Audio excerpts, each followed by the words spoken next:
তো বিয়ে হয়েছে সিলেটে, খাগড়াছড়ি কি করেন? বিচার করছে যারা তারা আপনাকে রেখে দিছে। নাম কি আপনার? রোজিনা। আপনার নাম হচ্ছে রোজিনা আক্তার। আপনার বাবার নাম কি ছিল? মালিক। মায়ের নাম? নীলি। নীলি। ভাইয়ের নাম? নয়ন। নয়ন। বোনের নাম? মুক্তা। মুক্তা। ময়মনসিংহ হচ্ছে ওদের বাড়ি। মানে বিচার করছে কাদের? ওদের বিচার করছে। হ্যাঁ। আপনাকে মারধর করে এই কারণে? আচ্ছা আচ্ছা, তারপর? আসসালামু আলাইকুম প্রিয় দর্শক এবং শ্রোতা, আল্লাহ সর্ব অবস্থায় আমাদের মঙ্গল করুন।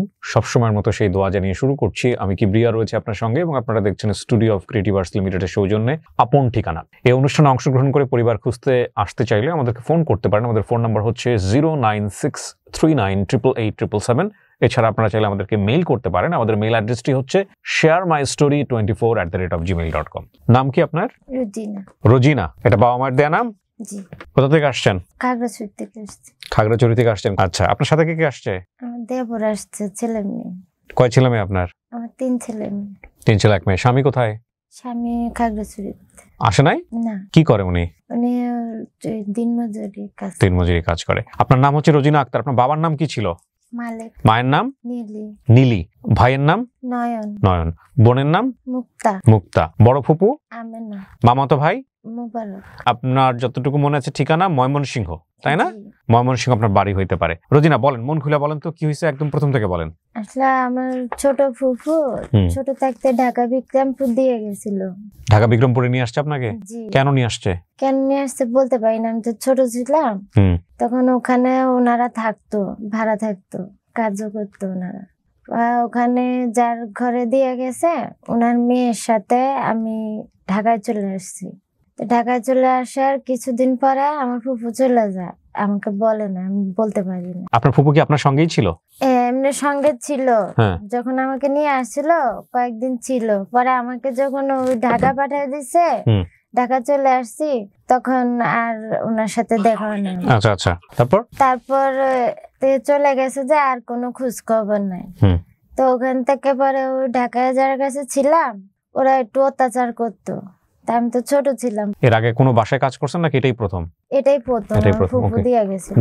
পরে ওখান থেকে ওরা চাকরি বদলিয়ে সিলেট আসছে, ওরা চাকরি করতো। 7 বছরের ইভেন্টে চাকরি করতে আসছিল। পরে ওখানে যে বাড়িওয়ালারা যেখানে চাকরি করতো ওরা ভাড়া থাকতো, ওরা যে মারধর করতো। পরে ওনারা বিচার করে পরে আমার জিজ্ঞেস করছে তুমি কি ওদের সাথে থাকবা? আমি কই না, ওরা খুব মারধর করে। মানে বিচার করছে কাদের? ওদের বিচার করছে? আপনাকে মারধর করে এই কারণে? আচ্ছা আচ্ছা, তারপর? পরে আমি বলছি না, আমি ওদের সাথে থাকবো না, ওরা অনেক মারধর করে, অনেক অত্যাচার করে। পরে ওরা রেখে দিয়েছে। কারা রাখছে? ওই যারা বিচার করছে। পরে ওরা বিচার করছে যারা তারা আপনাকে রেখে দিছে? আমি না করেছি, মানে ওনাদের কাছে থাকবো না। তো ওনারা আপনার বাড়িতে ফোন দেয় নাই? ওনারা ঠিকানা চাইছে, ওরা ঠিকানা দেয় নাই। আচ্ছা, তারপর? তারপরে ওখান থেকে সিলেটে বড় হয়েছি, বড় হওয়ার পরে ওখান থেকে বিয়ে শাদী হয়েছে।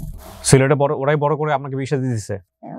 ওরা আরেক জায়গায় দিছিল, ওখান থেকে বড় হয়েছে। তো ওরা যে নিয়ে আসলো যে পরিবারের কাছ থেকে, ওই পরিবার কোথায়? ওই পরিবার তো সিলেট নাই, চলে গেছে। আমি গেছিলাম, পরে বুঝছিল, পরে আমি গেছি, ওরা ওই জায়গায় নাই। আচ্ছা, কোথায় গেছে ওরা? ওরা তখন কি ঢাকা চলে আসছে নাকি? ওরা কি ওখানে ভাড়া ছিল? চাকরি করতে গেছিল ওখানে। তো আপনার বিয়ে হয়েছে কোথায়? সিলেট। আপনার বিয়ে তো সিলেটেই হয়েছে। আপনি অনুষ্ঠানের খোঁজ পেলেন কিভাবে? ওখানে আছে সোহাগ। সোহাগ কি হয় আপনার? ওনাদের বাসায় ভাড়া থাকতাম। আচ্ছা। পরে ওরকম বলতে বলতে যখন শুনছে আমার কেউ নাই, তো বলতেছে কাকি এরকম এরকম আমার একটা আছে, আগে তো এগুলো আমি বের করে দিতাম, তাই আমি ওখানে একটা নাম দিই। এই যে আপনি জানেন এখানে কি হয়? দেখি আমরা মোবাইল দেখছেন তুই একটা, তাহলে তো আইডিয়া আছে। কারো চেহারা মনে আছে আপনার পরিবারের? চেহারা বলতে আমার মার একটু মনে আছে। মার চেহারা মনে আছে। বাবার কথা, মায়ের কথা কিছু মনে আছে? কিছু মনে নাই। কিছু মনে নাই। ছেলে মেয়ে কয়জন? 3 জন। আচ্ছা, সবাই আসছে আপনার সঙ্গে? মেয়ে আসে নাই, দুই ছেলে আসছে। 2 ছেলে আসছে, বয়স তো অল্প আমি দেখলাম। এখন আবার খাগড়াছড়ি চলে যাবেন? তো বিয়ে হয়েছে সিলেটে, খাগড়াছড়ি কি করেন? খাগড়াছড়ি এখানে আমার শ্বশুর বাড়ির সবাই থাকে, আর ওখানে ওরা কাজ করতো। আপনার দেবর আসছে সাথে না? কি করে ও? ও কাজ করে। কষ্ট করে আসছেন, দেখি আমরা চেষ্টা করে, আল্লাহ চায় তো আপনি পরিবারের কাছে ফিরবেন। ছোট্ট একটা ভিডিও প্রিয় দর্শক এবং শ্রোতা।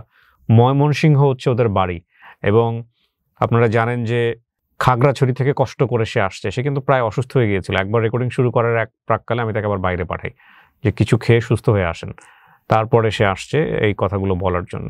তো 8 ঘন্টা 9 ঘন্টা জার্নি করে এসে মন খুলে কথা বলাটা খুব জরুরি। এই জন্য বারবার যারা আমাদের স্টুডিওতে আসেন তাদেরকে সবসময় একটা কথা বলি, একটু মন খুলে বলেন, মন খুলে বলেন। জামাই সবকিছু জেনে শুনে বিয়ে করছে আপনাকে?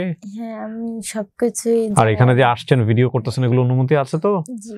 ওকে। আমাদেরকে অনেকেই বলেন যে এই প্রশ্নগুলো কেন জিজ্ঞেস করে, এগুলো জিজ্ঞেস করা খুব প্রয়োজন।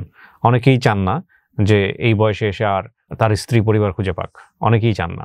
এবং দেখা গেল ফ্যামিলি পাওয়ার পরে বাপ মাকে সব বাড়ি গেছে, তারপরে দেখা গেল যে অন্যরকম একটা ঘটনা। সো আমাদের সমস্ত কিছু জিনিসই চিন্তা করতে হয় আসলে। এই প্রশ্নগুলো না করলেও চলে, বাট আমরা এই কারণে করি যাতে করে পরবর্তীতে যারা আসবেন তারা এই বিষয়গুলো সমস্ত কিছু মিট আপ করে আসেন। আর আমি একটা রিকোয়েস্ট করবো আপনাদেরকে, যারা এখানে আসছেন প্লিজ একটু প্রিপারেশন নিয়ে আসেন, সুন্দর করে কথাগুলো বলবেন। আপনাদের আকুতিটা ভালোভাবে ফুটে না উঠলে কিন্তু আমাদের জায়গা থেকে চেষ্টা করার কিছু থাকে না। আমার টিম মেম্বার যারা আছেন তাদের সবাইকে বলবো যে ময়মনসিংহের গ্রুপগুলোতে ভিডিওটা নিয়ে কিছু কাজ করা যায় কিনা, শেয়ার করা যায় কিনা একটু দেখেন। একটা ভালো সংবাদের প্রত্যাশায় শেষ করছি। আসসালামু আলাইকুম।